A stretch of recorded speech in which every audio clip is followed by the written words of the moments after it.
Слушай, майор, может, ты не в курсе, но когда во время войны к ним в Ташкент в эвакуацию таких, как твоя бабушка или моя мама, тысячами привозили, так они, чурки эти, сами на голой земле спали. А единственный топчан с единственной простыней русским бабам и их деткам отдавали. Так что мы с ними, с чурками этими, сначала войну выиграли, а потом Россию восстановили. Понял? И рот вымой и не открывай, а то воняет. В вихре времени, черные годы, степь заснеженную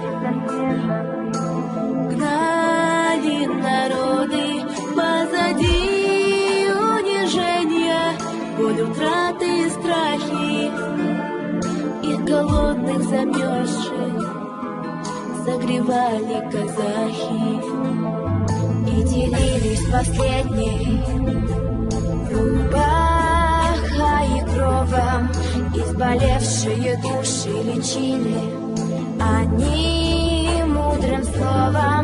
Мы молились Иисусу и молились Аллаху за доброе сердце степного казаха.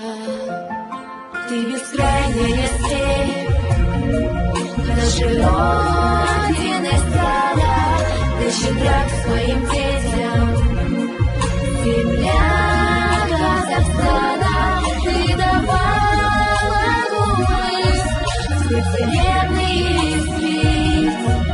Без тебя мне не жить, без тебя мне не жить. Мы молились Иисусу и молились Аллаху за доброе сердце степного казаха.